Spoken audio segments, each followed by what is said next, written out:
young kids that were throwing them around like it was candy.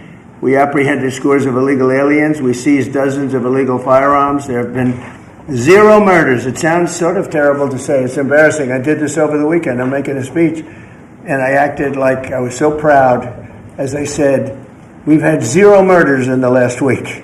And some of these people were from foreign countries. They said, that doesn't sound so good. And I said, well, it doesn't sound good, but Washington was the most dangerous place in this country. And now, you know what? It's probably the safest place in our country. Everyone's starting to come here.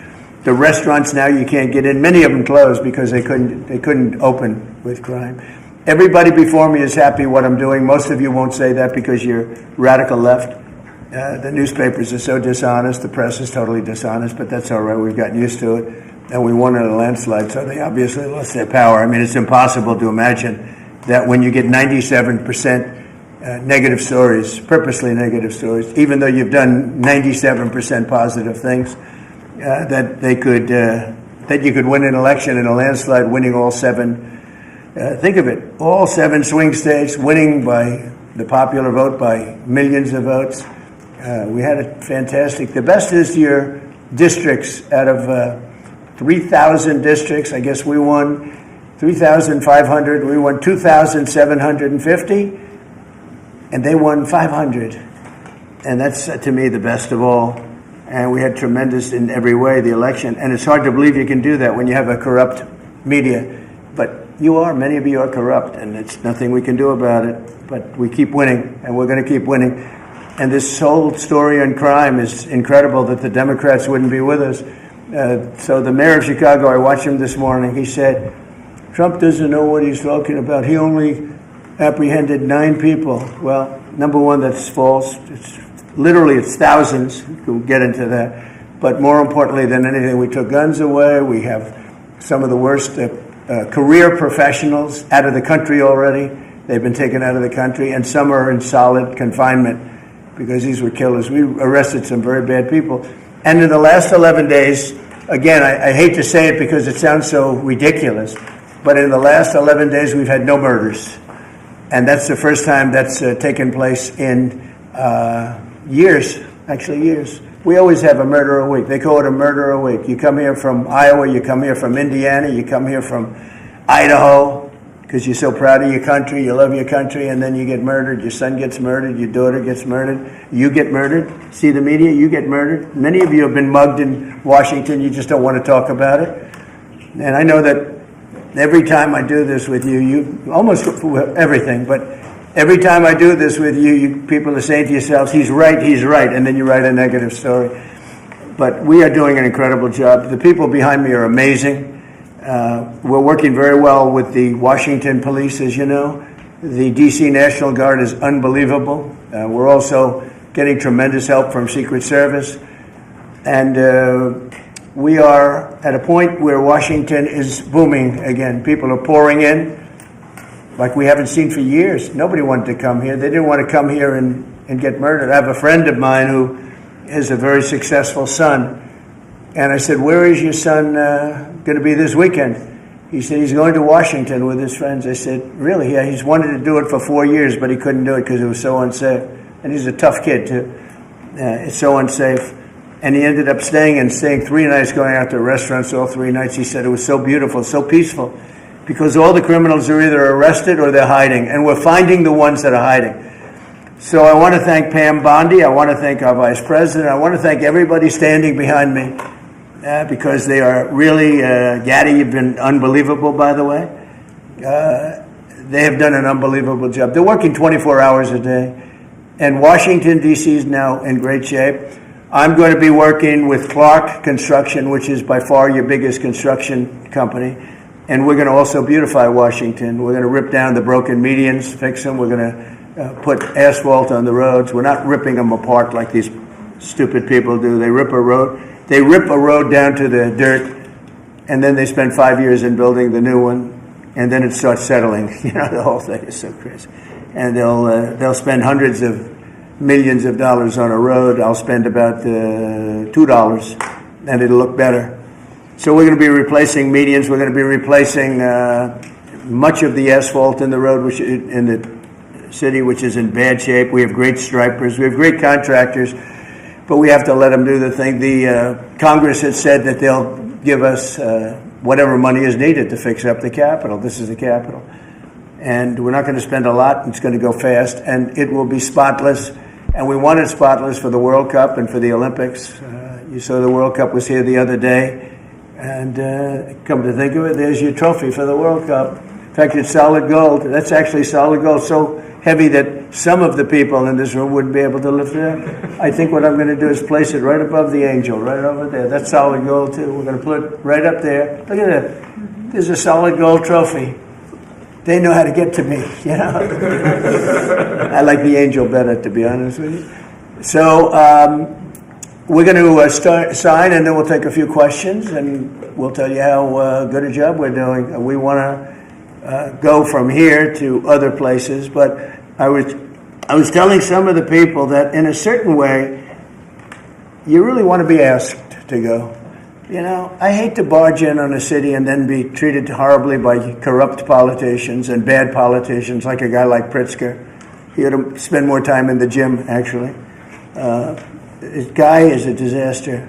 Gavin Newsom's a disaster. When we went, we saved Los Angeles. You wouldn't have been able to have the Olympics in Los Angeles. You're barely able to have it now. They did lose 25,000 houses to a fire that should have never occurred, because they didn't let the water come down from the Pacific Northwest, which you guys don't want to write about. I had to break into the water supply to let the water down. And even now, we want more. We can have much more. It's less than half of what should be coming in.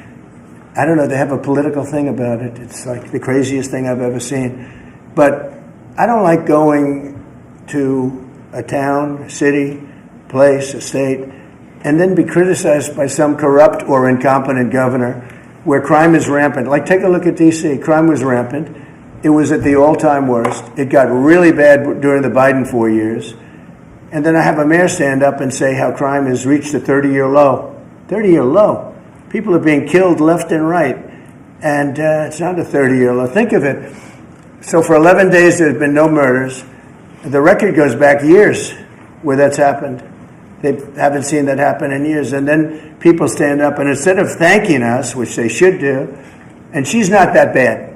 She's better than most. But, you know, you have people, I watched in Illinois. Chicago, Illinois is a disaster. I have property there. It's a disaster what's going on in Chicago. And you get Pritzker, he's violating our rights.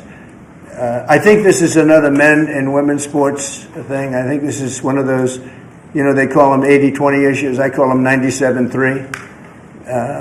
I think the Democrats better get smart. And, you know, politically, I hope they don't. But actually, in terms of love for the country, I hope they do, because it will be good to work together. So I'm thinking about, you know, when I have some slob like Pritzker criticizing us before we even go there, I made the statement that next should be Chicago, because, as you all know, Chicago is a killing field right now. And they don't acknowledge it.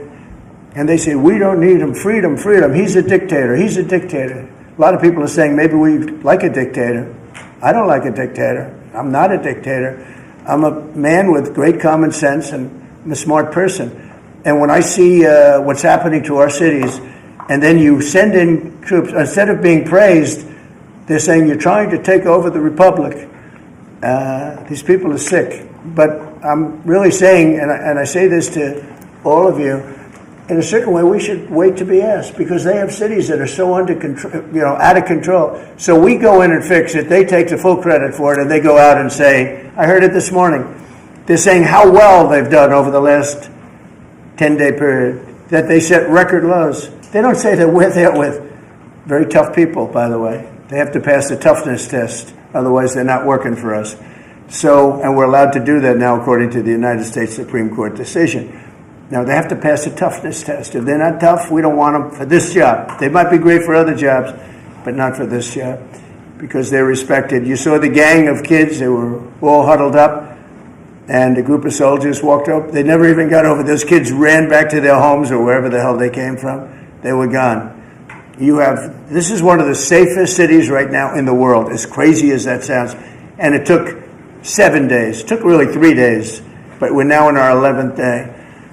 So I want to thank you. So we had all of these things. 439 illegal alien criminals have been removed, and we have 6 known gang members, some of the worst leaders of gangs anywhere in the country, MS-13 and Tren de Aragua. We have 2 missing children that have been recovered. They thought they were gone. We brought them back to the family. The family started crying. They couldn't believe that they saw their child again. 49 homeless encampments have been removed. Like we have the head of South Korea coming in a little while, the president, and he drives down the street. Already, his people have told me, he said, what happened? It's so clean. We always came here, it was filthy dirty with homeless and papers all over the road. That's the other thing. Those roads are swept immaculate, but they're going to be much better in a few months when we put a topping on them. They're going to look like they're brand new. We'll get rid of those rusty old medians that have been crashed into 1,000 times, and they don't fix them. They just let them, they lay them down on the road and they sit there for months. But we don't do that. We don't run things. We run things like we run this. We like clean, we like beautiful, and we like safe, and that's what we're getting. So I'll start signing the executive orders. To me, this is a very, very big deal. One of the executive orders has to do with cashless bail. That was when the big crime in this country started. And I can tell you who did it, when, but I don't want to do that because others followed pretty quickly. But that was when it happened. Somebody kills somebody, they go in, don't worry about it, no cash, come back in a couple of months, we'll give you a trial. You never see the person again. And I mean, they kill people and they get out. Cashless bail. They thought it was discriminatory to make people put up money because they just killed 3 people lying on a street. Any street, all over the country, cashless bail. We're ending it, but we're starting by ending it in D.C., and that we have the right to do through federalization. Okay, let's go. Could I ask you to say exactly what this is? Of course. So as you've consistently identified, sir, cashless bail policies are a key driver of the disorder we see on city streets all over America. Catch and release system allows criminals to keep going back out onto the street and reoffending. What this executive order does, it charges your attorney general with identifying jurisdictions all over the country that have cashless bail policies, and then it withholds or revokes federal funds and grants that are flowing to those jurisdictions to ensure that we're only supporting the people who have reasonable common sense policies around crime. So what area does it cover? Potentially anywhere that has a cashless bail policy. So some of the largest cities, some of the most left-wing states in America. Almost all of them, right? Illinois would be a great example of that, sir. Oh, they have a great cashless bail. You don't even have to go to court sometimes. No, Illinois, I love that state. It's a great state, but it's run so badly by Pritzker. They threw him out of the family business, and he becomes governor. Now he wants to run for president. I don't think that's going to happen. Okay, we'll sign right here, right? Sir. So important. And this isn't Republican, Democrat. This is, and by the way, most Democrats agree with us. But this is just, we got to bring our country back. Okay? That's a big one. Also on the issue of cashless bail, sir, this is a D.C.-specific executive order. In addition to the measures that we're taking that are quite similar to what we're doing around the country, in D.C. in particular, the objective is holding as many criminal defendants in federal custody and subjecting them to federal charges as possible. That means that they'll be held pre-trial in federal jail as opposed to just being cut back out on the streets due to a cashless bail policy. Okay. And we have the rooms. And by the way, the prison they have in D.C. is horrible. It's horrible. People were subjected to live in that dog trap for so long, so unfairly. I have stories, you'll be hearing about them. That prison is horrible. Okay? This is an executive order that contains a number of additional measures relating to crime and law enforcement in Washington, D.C. It charges, for example, your Secretary of Defense with establishing specialized units in both the D.C. National Guard and the National Guard units around the country, specifically trained and equipped to deal with public order issues.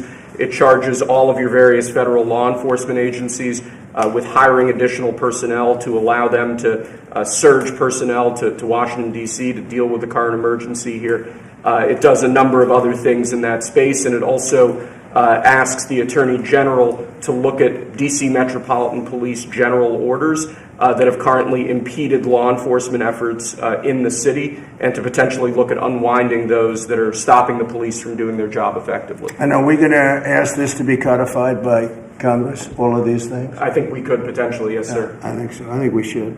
I think we'll get it to. I think Democrats will vote. Well, I don't know. It's hard to believe that they might not, but I think Democrats will actually vote for this.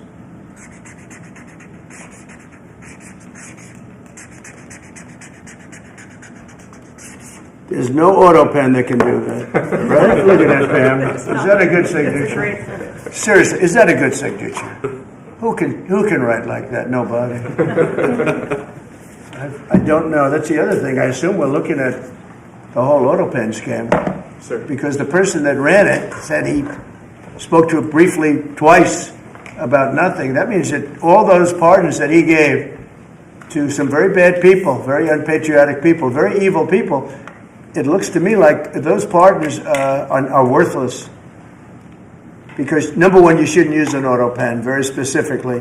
But if you do, it has to be a very good reason. And they have to know that the president wanted it. The president didn't want this.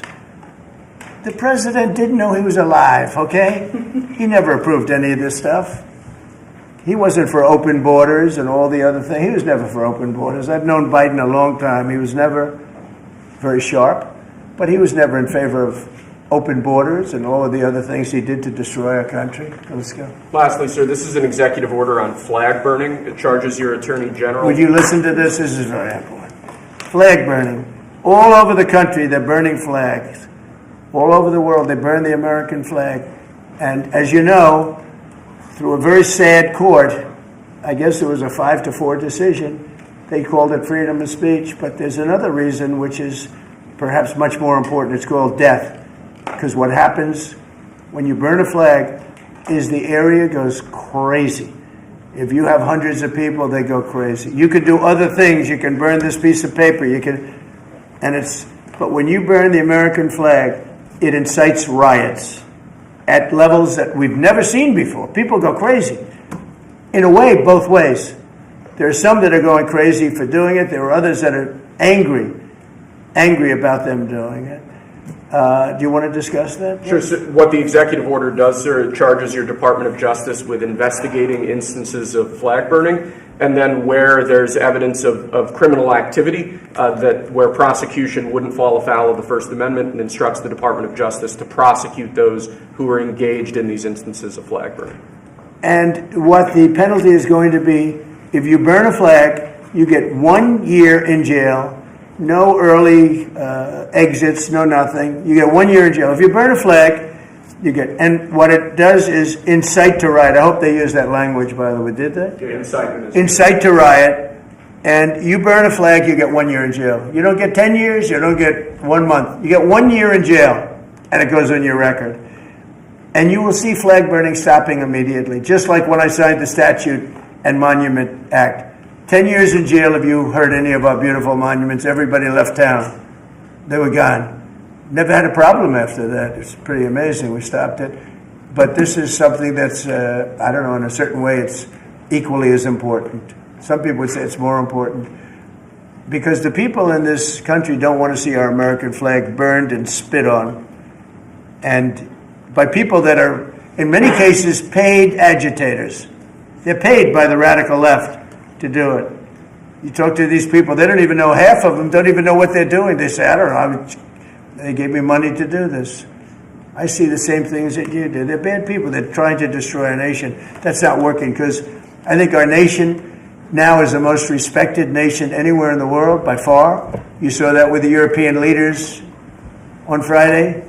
You saw that with NATO, where they agreed to go from 2% no pay to 5% fully paid up, trillions of dollars paid, where they respect your president to a level that they jokingly call me the president of Europe. They call me the president of Europe, which is an honor. I like Europe, and I like those people.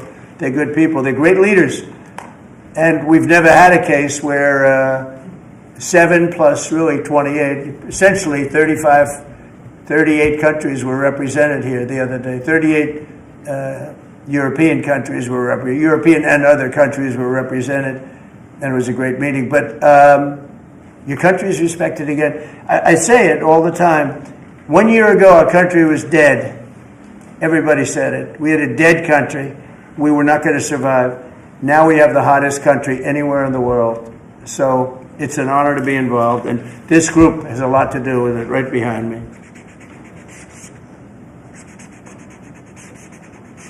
Does anybody behind me have anything? Pam, would you like to say something?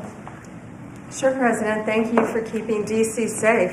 You know, just a couple examples of a mother, a single mom, whose house was burglarized, and the defendant got out on cashless bail, went back the next night and burglarized her house again. That's why this is so important. A man got in a fight with another guy. He had a gun. He was let out. Next night, he got out, went back, and killed him. So that's why it's so important, President, what you're doing. And thank you for protecting the American flag. And we'll do that without running afoul of the First Amendment as well. And President, I think I think Gaddy Serralta had something he wanted to give you on behalf of all the law enforcement who are out there every single night. Yes. Thank you for putting me in charge of this surge as the director of the United States Marshal Service. It's the oldest law enforcement agency. It was created in 1789. So on behalf of all the federal law enforcement agencies that we're working with and those that have yet to join the team, we thought it was only appropriate to present you with an honorary United States Marshal Service badge. And this badge comes with this little item right here, which is a handcuff key, Mr. President, because you continue through your policies and your efforts with your staff to unhandcuff law enforcement officers all over this nation. And I can tell you personally that they thank you for that. Thank you. That's beautiful. You can continue unhandcuffing law enforcement. That's a very great honor. I'll save that and put it someplace up, which is important. Thank you very much, Gary. I appreciate it. Thank you very much. Really nice. Thank you. That's very nice. Thank you. Well, we love those people. They're brave and they love our country and they don't want to see. They don't want to see it. Do you know how many people volunteered for this job? And before I ask the VP to say a few words, because he feels very strongly about it, I think it's very important, Pam, that when we do this, that a state they come and ask us. I mean, I see Pritzker saying, we don't want them. In the meantime, his city is being shot to hell. And they do that politically. And they probably do want it. If we didn't go to Los Angeles, you would literally have had to call off the Olympics. It was so bad. And the sheriff and the law enforcement people, but the sheriff said, and he came out very strongly, he said, if we didn't have these people, we were not able to control it. Now, 4 days later, after we had it totally under control, we did that quickly. He changed his tune a little bit. Well, I think we could have done it, you know. They were dead. If we didn't send in the troops, Los Angeles was dead, the Olympics was gone, the World Cup was gone, everything was gone. We did a great job. And Newsom, he's an incompetent governor. But I think people should want us to be there because otherwise all they'll do is complain as we do our job. So we'll have to think about that, okay? We go in, like in Washington, we go in and the people that are here that have been doing, I don't want to say terrible because she happens, you know, she's a nice woman, I guess. I don't care about if she's nice, you know, I really don't care. I want her to do, I'd rather have her be horrible but do the job. But we come into Washington and we have the 11 best days they've had here in 2 centuries. I mean, they've never seen anything like it. Let's go 2 decades. In over 20 years, they haven't seen anything like what happened. And now they're out there saying, we don't have crime in Washington. Well, that's true. For 11 days, you don't have crime. But before that, everybody was getting hit and mugged, and you people could not walk to your office without security. That's how unsafe it was. So I think we should really let them have their city, let their city go to hell, and when they come and beg us to help. The only problem is we want to save it for the people, because the people want us there. The people here, 95% of the people here want us. The real people, not the people you find on, I don't know where you find these people. You have one person that has a broken nose, where'd you get it? Well, I was mugged. Good. Do you want to see Trump here with? No, I don't want. The woman has a broken nose. She got mugged. But she's saying she doesn't want any protection. It's all made up fake news. It's just fake news. I don't know where you find these people. Anyway, would you say a couple of words, please? And then I'm going to ask JD to say something. You have done an unbelievable job in a short period of time. Thank you, Mr. President. Highly recommended by you-know-who, right? Yes, sir. Do you want to say his name? Mr. Youngkin, Governor Yes, sir. Youngkin. Yes, sir. We stole you from He Governor. called me. That's right. He called me. Glenn Youngkin called, and he said, "I have somebody who's really fantastic." And based on that recommendation, here you are. You've done a fantastic job. I appreciate it. Thank you, Mr. President. Thank you. Go ahead. The men and women of the Metropolitan Police Department are back. They enjoy doing their job again. They feel the ability to go out and be law enforcement officers. They feel that they're connected to their communities again. They are making a difference. Thanks to you, Mr. President, and our federal task force, you are making D.C. safe once again. Good. Thank you, sir. It's going to get better and better. Well, it can't get much better. There's no crime. I read where crime's down 89%. I said, really? Who are the 11%? Okay? There's no crime. JD, please. Yes, sir. Well, thanks, Mr. President. Thanks to the incredible team here. You know, I was want to echo something the President said, where you say there haven't been murders in a couple of weeks in D.C., and it doesn't sound good, but then you talk to local law enforcement, and I didn't realize that this town averaged one murder every other day for the last 20, 30 years, which means that in 2 short weeks, the President and the team have saved 6 or 7 lives, people who would have been killed on the streets of D.C., who are now living, breathing, spending time with their families, because the President had the willpower to say, no more. We're not going to give the streets of D.C. over to vagrants and robbers and murderers. And the last point I want to make, sir, to your point about we want people to welcome us, to ask us, because look at Governor Pritzker in Illinois, or Governor Newsom in Los Angeles, or Governor Moore in Maryland. They are angrier about the fact that the President of the United States is offering to help them get their crime under control than they are about the fact that murderers are running roughshod over their cities and have been for decades.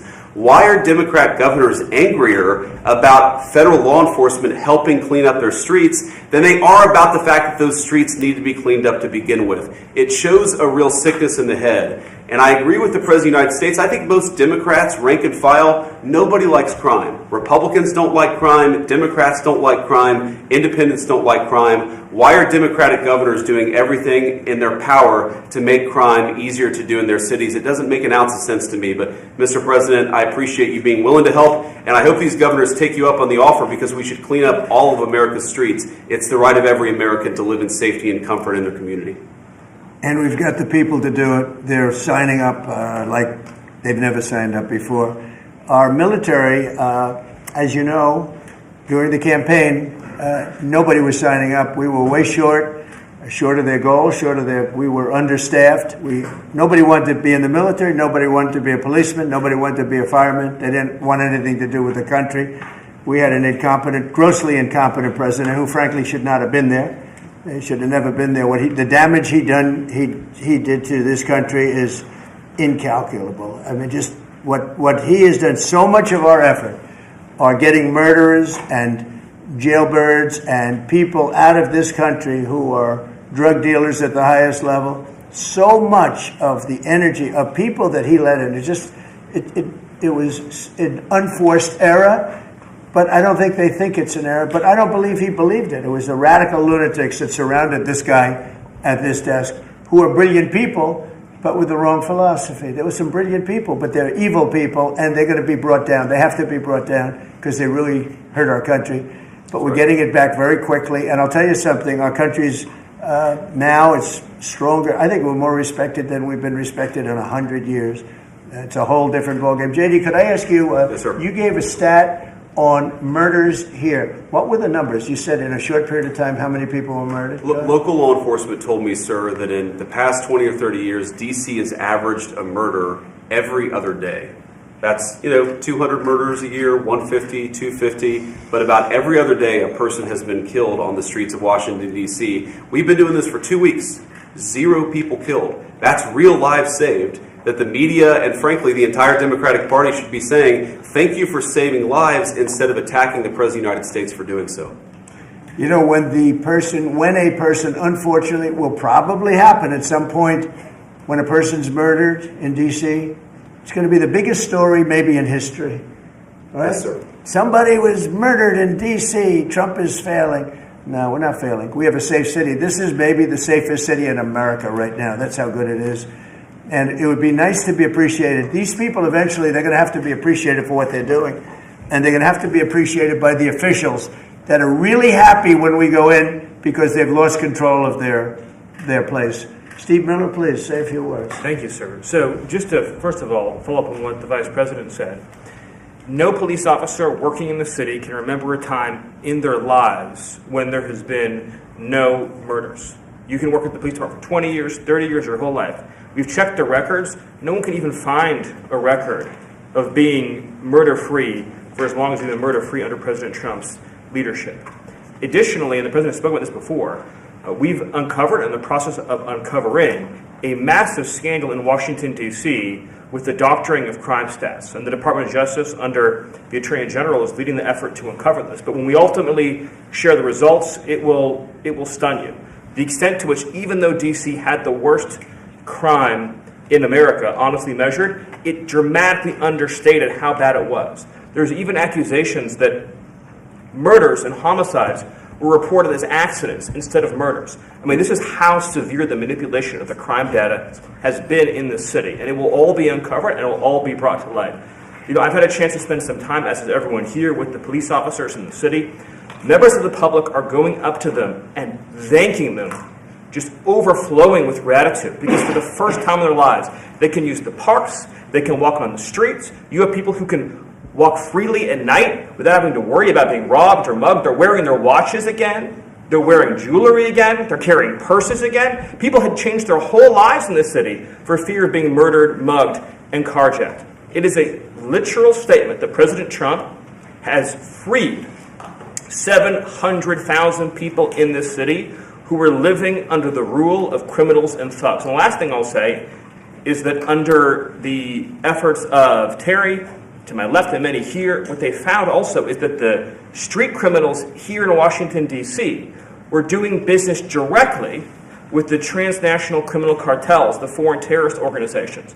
So not only was the city being run by these criminal thugs, but they were working with some of the most dangerous terrorist organizations on the planet to traffic weapons and drugs into this city. And what we are uncovering every day is shocking to us, and we look forward to sharing all the results with you. But President Trump, your leadership has uncovered some of the great public safety scandals of our life, and now because of you, people are safe and free for the first time ever in this city.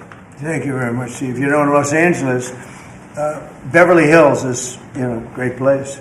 I have a house there. I had a house there. I used to spend a lot of time there. And a great place. Do you know that I have friends, they leave their trunk open for their car because they know they're going to be vandalized. They don't want the trunk ripped off in order for them to steal what's in the back. They leave the doors open so when they go in to steal the radio or whatever they take, that they don't rip off the door. They leave the doors totally open so the criminals, when they go and open the door, they'll have to break the windows and kill the car in order to steal whatever it is in the car that they're looking for. And that's at a level that nobody's ever seen before. Nobody lives like that.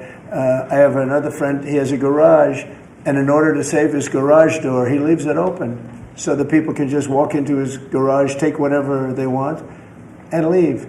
But all the cars so many cars, I've been told this by many people, stars, big people, they leave their doors open so the doors aren't destroyed by these criminals.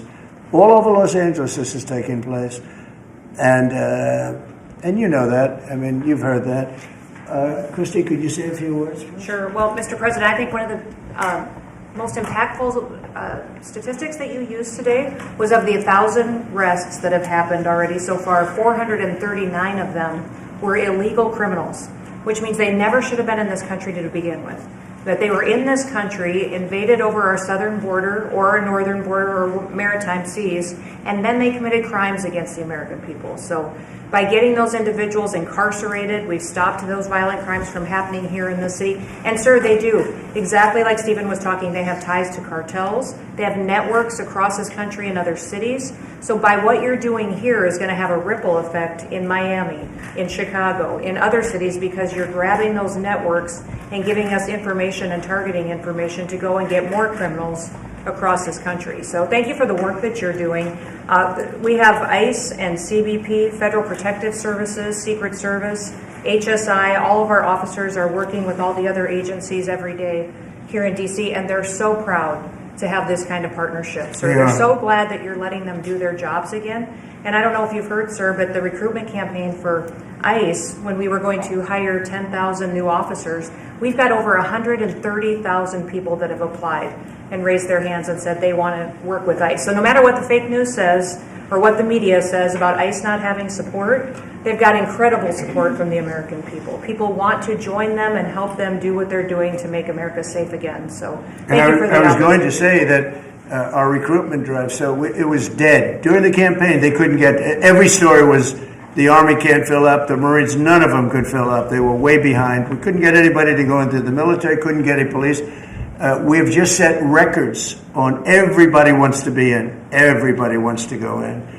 And we're taking incredible people. I mean, the level of, because of the Supreme Court, it's based on merit. It's all based on merit now. It's not based on anything else. You got to, if you need strong people, you have to get strong people. It's all based on merit.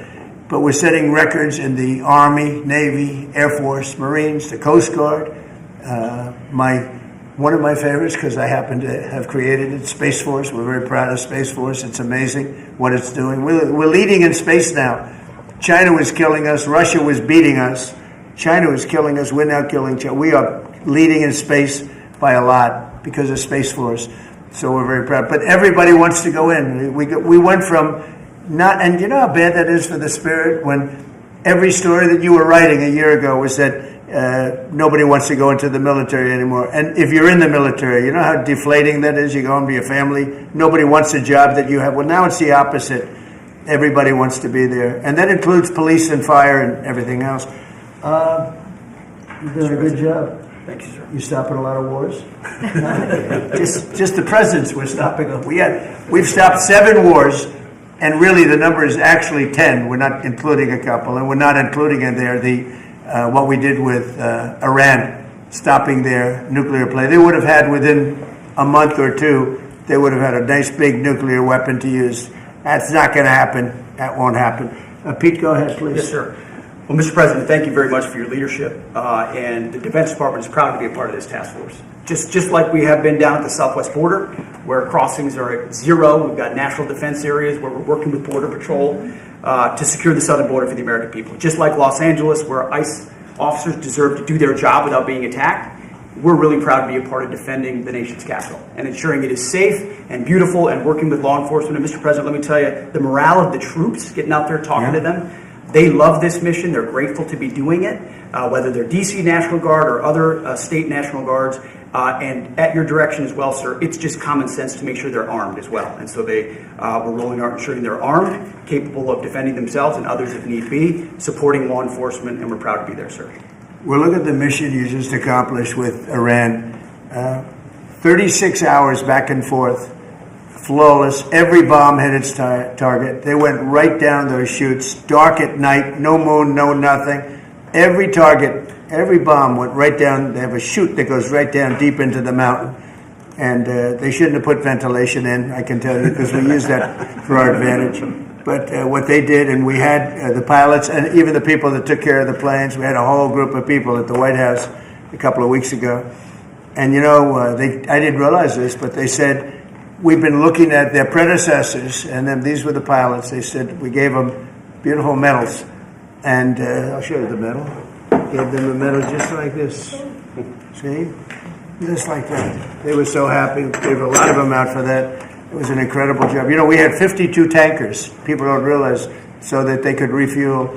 We had many fighter jets, F-22s, and F-35s. We had many. It was an amazing operation. It was flawless. Compare that to the operation when they went in with the helicopters crashing and everyone running around the desert, and the prisoners being taken. And that was Jimmy Carter. And what a horrible thing. This was the exact opposite. This was the exact opposite of what they did in leaving a very, very nice place. The Taliban runs a tough operation in Afghanistan, and I think it was the most embarrassing day in the history of our country. That was Biden. I was leaving, and we would have left through strength, tremendous strength. We would have kept Bagram, which is the air base, one of the largest runways in the world, one of the most powerful. You could land anything on it, many, many feet thick. You don't build them that way anymore. You can't. But we left it, and now China's occupying that air base. This was the most incompetent administration in history, the Biden administration. And you're just lucky that they lost, because if they won, you wouldn't have a country anymore. And so, Pete, you started up by saying the Department of Defense. And somehow it didn't sound good to me. You know, it didn't sound good. Defense, what are we defense? Why are we defense? So it used to be called the Department of War. And it had a stronger sound. And as you know, we won World War I, we won World War II, we won everything. Now we have a Department of Defense. We're defenders. I don't know. If you people want to, standing behind me, if you take a little vote, if you want to change it back to what it was when we used to win wars all the time, that's okay with me. All right? That's coming soon. You let me know if you want to do it. I think Department of War. It just sounded bad. He said, sir, on behalf of the Department of Defense. Defense. I don't want to be defense only. We want defense, but we want offense too, if that's okay. So you'll make a decision. But you know, as Department of War, we won everything. We won everything. And I think we're going to have to go back to that. In the meantime, I've stopped all of these wars. I've stopped them. The big one would have been India and Pakistan. But we stopped them all. We stopped 3 wars. Go to Africa. They like to say, oh, you know, I love black people. And I did great with the vote with the black people. But they say, he's a racist. He's a racist. I said, really? For 35 years, a war raged between Rwanda and the Republic of the Congo. And it was a vicious war. 9 million people were killed with machetes, largely. Hatchets, machetes. That went on for more than 30 years, but 34, 35 years. And I stopped it. In fact, the presidents are coming in a week or two to sign. We have the foreign ministers. It's all signed. The war stopped. But I got it stopped and saved a lot of lives. The Congo. It's deepest, darkest Africa. I got that war stopped. Nobody else could have done that. We did a lot of jobs. We did a lot of wars were stopped that nobody thought would even be possible. And I'll tell you what, the war with India and Pakistan, that was the next level. That was going to be a nuclear war. They already shot down 7 jets. That was raging. And I said, you guys want to do trade? We're not doing any trade. We're not doing anything with you if you keep fighting. You got 24 hours to settle it. They said, well, there's no more war going. And I used that on numerous occasions. Trade. I used I used whatever you had to use. But we got 7 of them stopped. And the one I thought would be easiest, frankly, was going to be Russia and Ukraine. But that turns out to be some big personality conflicts. It's one of those things. But we're going to get that stopped eventually. We're going to get that stopped too. 7,000 soldiers died last week. Think of that, 7,000. I usually say 5,000, but 7,221 soldiers died last week in the fight between Ukraine and Russia. And they're not our soldiers, but they're souls. They're living souls, and they leave their homes, and they wave to their parents, and their parents are so proud as they leave in a beautiful uniform, and a week later they get their head blown off by a drone. New form of military. It's a whole new form of fighting. So I would just like to thank the people that are behind me. Thank you very much. You've done a fantastic job. I appreciate it very much. We're doing a real job, and I'm so proud of DC. I passed it 2 days ago, and all the garbage is off the streets. It's terrible. I came in a month and a half ago. I'm driving down, and I see garbage all over the place. The streets were a pigsty. Like I won't use the city's names, but you know what I'm talking about. There are plenty of them outside of this country and inside of this country. Baltimore is a horrible deathbed. It's a deathbed.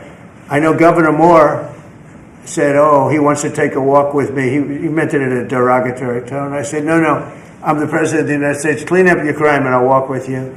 But it's tremendous crime. But he was trying to be derogatory. He doesn't have what it takes. but he's trying to be derogatory. And I met him at the Army-Navy game. They said, "Oh, there's Governor Moore. He'd love to see you." He came over to me, he hugged me, shook my hand. "You were there." He said, "Sir, you're the greatest president of my lifetime." I said, "But it's really nice that you say that. I'd love you to say it publicly, but I don't think you can do that, so it's okay. But no, sir, you're doing a fantastic job. I want to just shake your hand." "Thank you very much, Governor." That was it. And then every time I see him on television, he's knocking the hell out of me. So, but that's all right. That's called politics. But Governor Moore's he's doing a bad job. Newsom's doing a bad job. All of their potential candidates are doing a bad job. I can't imagine Pritzker being even a candidate, but somebody said he is. He can't do the work, can't do the job. He's not temperamentally suited. So I just want to thank you all for being here. Do you have some questions? Mr. President, is the Pentagon, and maybe the Secretary of Defense can weigh in too, is the Pentagon preparing for military deployment to Chicago? And with what you said there, are you waiting for the governor? We're ready to go anywhere. We have a full complement of great human beings. We're full. You know, our military is full. We were way empty 1 year ago. Now we're full. So we can go anywhere on less than 24 hours notice. Are you waiting for the governor? And we're doing a lot to interdict, to stop drugs from coming in too. We have ships out on sea. You know, we have nobody coming through our border anymore. Nobody. Doesn't that feel good to know that you don't have prisoners coming in and, you know, killers, murderers? We had 11,888 murderers come in, led in by the Biden administration. Many of them have been captured, but we still have a couple of thousand that are out there. Some of them, 50% of them killed more than one person, okay? But a lot of them have been captured. What they've done to our country, these people that circle this moron that we had behind this desk, what they've done to our country is unthinkable. It's unthinkable. I mean, if you think so much of our time is devoted to correcting a problem that all they had to do is say, close the borders. Remember when he said, well, I have no power to close the border. I have to go back and get an act from Congress. I didn't get an act from Congress. I came in, I said, close the borders. And Tom Homan, who's not here, has been fantastic, Christy, right? Yes. Tom Homan is great. He's a fantastic man and respected by everybody. But I said, Tom, close the borders. Christy, close the borders. The borders were closed. We didn't go to Congress and get permission. We just closed the borders. And in the last 3 months, hard to believe this one too, in the last 3 months, we've had 0 people come into our country illegally through the southern border. Nobody would have said that's possible. Yeah, please. Thank you, Mr. President. Today, MS-13 gangbanger and human trafficker Kilmar Abrego Garcia turned himself into ICE in Baltimore. Do you have any comment on this? And why are the Democrats so emotionally attached to this man who beats his wife and is part of a terrorist organization? Because they think he's going to be good for votes, and I think he's very bad for votes. These people are deranged. He's not good for votes. He beat the hell out of his wife. His wife is afraid to even talk about him. She's been mauled by this animal. And, through a system of liberal courts, he's doing things. But, no, we have that under control. And Pam has got that very much under control. Do you want to comment on it, Pam? No, we've got him under control. He will no longer terrorize our country. He's currently charged with human smuggling, including children. The guy needs to be in prison. He doesn't need to be on the streets like all these liberals want him to be.